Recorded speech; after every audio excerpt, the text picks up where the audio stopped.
Okey, Assalamualaikum dan salam sejahtera. Okey, kita akan sambung sedikit chapter 2 iaitu tajuk perfect guess, yang mana bila kita habis je perfect guess ni, kita akan habislah bab 2. So perfect guess ni ada bahagian-bahagian dia, iaitu lepas ni kita akan bermula dengan Boyle's law. Sekejap. Boyle's law, Charles law, universal gases law, dan specific heat capacity at constant volume, dan specific heat capacity at constant temperature. Pressure. So kita akan tengok satu-satu benda ni dalam perfect guess. Tapi detailsnya kita boleh tengok dalam bab 3. So perfect guess ni perfect guess is a collection of particles that are in constant random motion and considered to be volumeless point. Okey, dia adalah sesuatu cecair telah tersejat dengan lengkap dan memenuhi seluruh hukum gas dalam semua keadaan suhu dan tekanan. So, kalau kita tengok perfect gas ni, bahasa Melayu dia adalah gas sempurna. So, bila nak mencapai gas sempurna tu, kita mencapai hukum gas dalam semua keadaan suhu dan tekanan. Okey, kita boleh tengok satu-satu nantilah. So, untuk perfect gas ni ada perfect gas equation, yang mana ni, formula ni, PV sama dengan MRT. Okey, formula ni kamu kena hafal sampai mati. Okey, at least lah sampai habis subjek temu, sampai kamu lulus subjek thermodynamic, and then kamu boleh lupakan lah. Okay, so P adalah pressure. Unit dalam pressure mesti kilopascal, yang mana dalam pengiraan pressure mesti guna kilopascal. Banyak lagi macam boleh guna PAR, PSI, semua boleh guna. Bar, bukan PAR, bar. Okay, so untuk pengiraan kena guna kilopascal. Okay, volume M kuasa 3 unit dia. So mass jisim unit kg, R iaitu gas constant unit kj per kgk, okay, dan temperature suhu iaitu Kelvin. Okay, suhu pun sama, untuk pengiraan wajib guna Kelvin. Okay, walaupun dalam buku STEAM ditulis degree of Celsius, tapi kamu wajib tukarkan kepada Kelvin dalam pengiraan, iaitu pengiraan tu masuk dalam formula lah. Okay, kita tengok dengan first kali iaitu Boyle's law.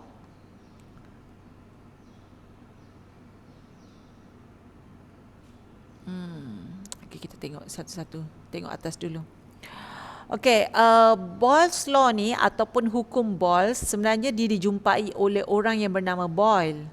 Okay, so orang ni jumpa, letaklah nama dia hukum law, Boyle's law tu, hukum Boyle lah. So dia hukum ni digunakan ketika constant temperature, yang mana bila constant temperature T pada keadaan 1 sama dengan T pada keadaan 2. Ingat bila T dalam keadaan 1 ni bermakna suhu pada keadaan asal 1 mesti sama dengan suhu pada keadaan akhir, ending iaitu 2. Okay, 1 asal, 2 akhir lah. Okay, so dia mesti constant temperature, maknanya suhu tu mesti sama. So asal daripada hukum yang ada, hukum perfect gas ni ataupun universal gases law adalah P V per T sebenarnya.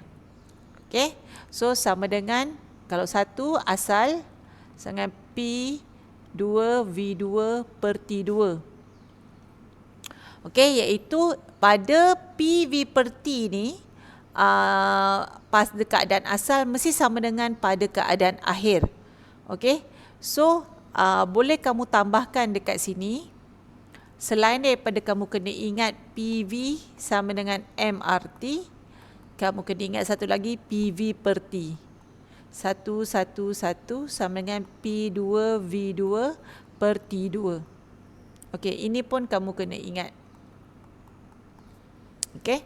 Tapi untuk boil, oleh kerana boil ni T1 sama dengan T2, so kita boleh potong ni sebab dia sama. So dia dapat P1 V1 sama dengan P2 V2. So kalau kita mula dengan macam ni, kita macam ni je. Dia takkan terus banyak-banyak sebenarnya. Ini hanya contoh untuk Boyle's law. Bila P2 V2 ni menjadi tempat asal, so dia automatik yang ni akan jadi akhir. Okey. Sama juga sehingga N. N ni maksudnya sampai kita tak tahu berapa nilai yang sepatutnya lah. So PV sama dengan C ni, okay, C ni pula adalah constant, iaitu nilai yang kita dapat lah. Contohnya 5 ke 6. Nanti kalau misalnya tengok contoh kamu tahulah. Sebab dulu masa saya belajar, saya tak tahu pun C ni apa sebenarnya. Sebenarnya C ni adalah constant, sesuatu yang bernilai. Contohnya PV sama dengan 20. Okey, nilai dia, constant dia adalah 20. Okey? Contohnya lah. Tapi dia bermula dengan formula ni lah. P1 V1 sama dengan P2 V2 sama dengan P3 P3. Ni lebih kurang. Ini adalah sama dengan akibat daripada formula ni lah. T1 sama dengan T2. Okey, kita potong-potong. Okey, graf dia akan jadi macam ni. So, graf PV, P melawan V. So, dia akan melengkung macam ni. Tapi bila P adalah berkadar songsang dengan V. Okey? Dia berinverse proportional with pressure. Maknanya, dia pressure berkadar songsang dengan volume atau volume berkadar songsang dengan pressure. Itu sebabnya dia dapat melengkung macam ni. Okey? So kita tengok contoh. Okay, a quantity of certain perfect gas is heated a constant temperature from an initial state of 0.20 to m cube and 3 to 5 kilonewton per m square to a final state of 170 kilonewton per meter square. Calculate the final volume of the gas. Okay. So sekarang ni tak tahu mana hala kan, tengok soalan ni kamu tengok tak tahu sebab masalah kita kadang-kadang kita tak faham soalan. So ingat untuk thermodinamik kamu dapat je soalan, kamu jangan fikir banyak-banyak. Kamu jangan fikir kamu tak faham. Kamu dapatkan maklumat yang dia bagi, kamu turunkan maklumat dulu. Okey, mula-mula tengok maklumat apa yang dia bagi. Okey, 0.22 m cube. So tengok unit dia. Unit dia adalah m cube. Kalau unit dia m cube, okey kamu tengok. M cube kat sini adalah volume. Okey. So itu adalah volume. So V sama dengan V1 sama dengan 0.22 m cube. Okey, macam mana nak tahu pula dia V1? Okey, cuba tengok. A quantity of certain perfect gas is heated a constant temperature from an initial state. Initial state ni adalah keadaan asal. Okey, bila keadaan asal dia adalah 1 dan yang ni unit dia adalah pressure. So P1 sama dengan 325 kilonewton per meter square. Okay. Okay. Ini adalah asal. Lepas tu, to a final state. Okay. Keadaan akhir dia adalah 170 kilonewton per meter square. So, P2 sama dengan 170 kilonewton per meter square. Okay. So, dia kata dapat diturunkan maklumat ni. Yang langkah pertama, langkah kedua dia, apa proses dia. Okay, thermodinamik memang macam tu. Dia akan bagi data, dia akan bagi proses. Kamu kena ingat. So, nak tengok apa pula proses dia. So, dia kata, a quantity of certain perfect gas is heated a constant temperature. So, sini adalah proses dia. So, T1 sama dengan T2. So, proses dia, T1 sama dengan T2. Nyatakan kat sinilah supaya kamu boleh alert. Okey. Lepas bagi maklumat, tahu proses. Okey, tengok calculate the final volume of the gas. So, dia nak cari apa? So, dia nak cari apa? Iaitu V2 lah. Final volume. V2 berapa? So, dia bagi data, dia bagi proses, dan dia bagi apa nak cari. Barulah lengkap satu soalan. So, bila dah tahu macam ni, okey, kamu dah tahu dia T1 sama dengan T2. So, kalau P1 sama dengan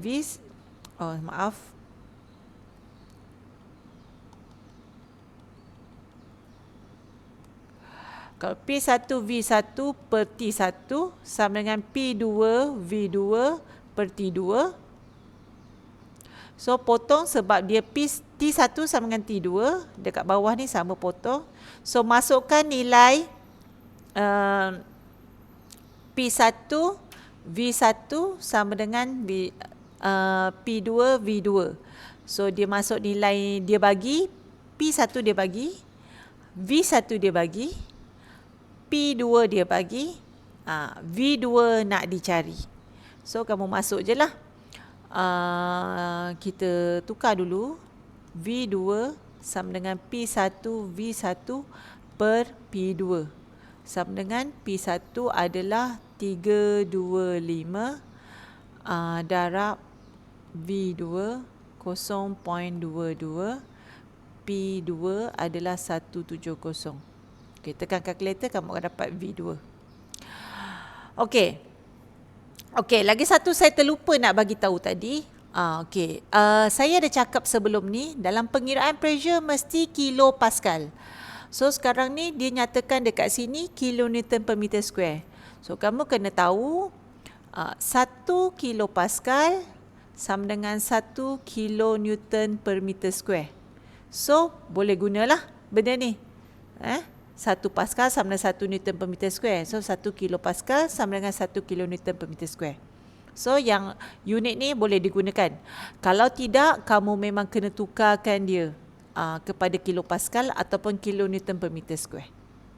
Okay, clear So, nanti kamu kira balik V2 ni dapat berapa.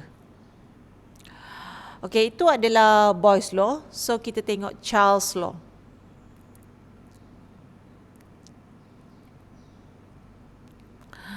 Okay, hukum Charles ataupun Charles' law ni yang jumpa Charles lah macam biasa, tapi dia menyatakan bahawa gas tu dalam keadaan tekanan tetap. So, tekanan tetap maknanya P1 sama dengan P2. Okey, tekanan tetap P pada keadaan 1 sama dengan P pada keadaan 2. So, kalau asal formula P1 V1 per T1, P2 V2 per T2, so boleh potong ni. So, tinggallah ni. So, nilai C tadi constant, berapa nilai kat situ lah. So, P berkadar terus dengan V, iaitu tegak je. Macam tu. Okay, tu Charles' law kata. So, bila kita tengok soalan,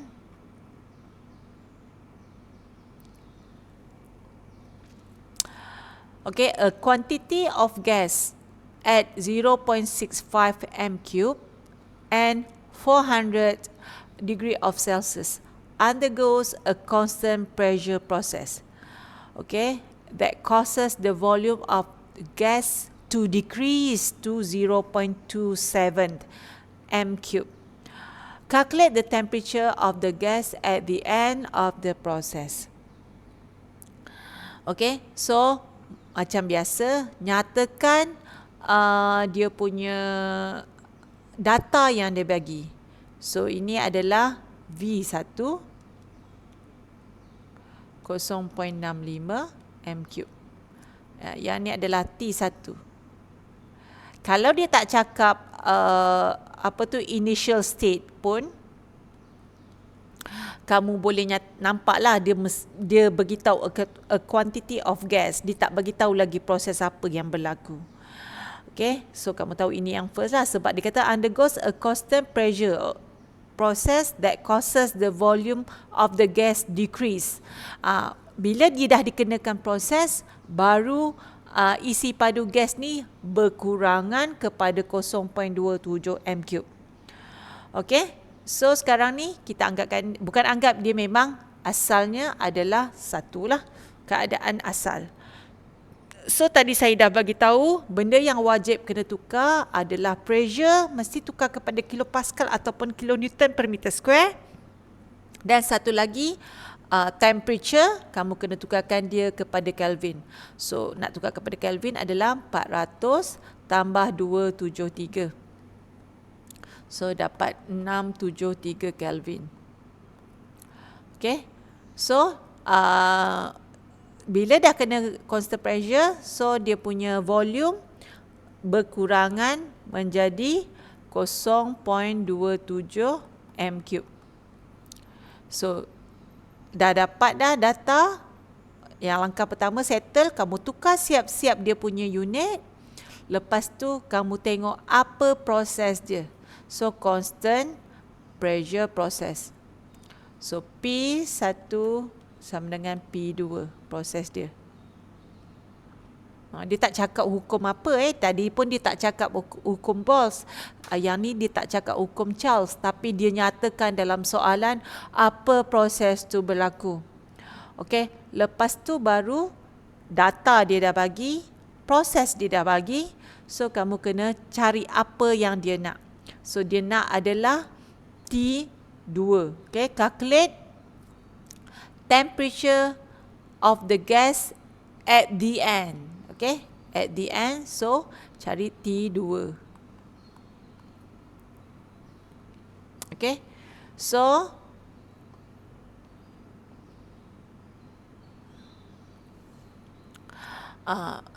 P1 V1 per T1 sama dengan P2 V2 per T2. So potong-potong sebab proses dia P1 sama dengan P2. So masukkan nilai yang dia bagi. V1 dia bagi, T1 dia bagi, V2 dia bagi, T2 nak dicari. So T2 sama dengan V2 T1 per V1. So masukkan nilai V2 iaitu 0.27 darab T1 iaitu 673 Kelvin per V1 iaitu 0.65. So tekan kalkulator, kamu akan dapat berapa T2. Okay. Lepas dapat nilai ni, okay, kamu contohnya kamu akan dapat 279.6 Kelvin. Okay, dah dapat Kelvin ni, tukarkan dia kepada degree of Celsius. So kamu kena tolak lah 279.6 tolak 273. So kamu akan dapat 6.6 degree of Celsius. Macam itulah. Okay, itu sampai Charles Law. Okay, nanti kita sambung Universal Gases Law. Okay, terima kasih.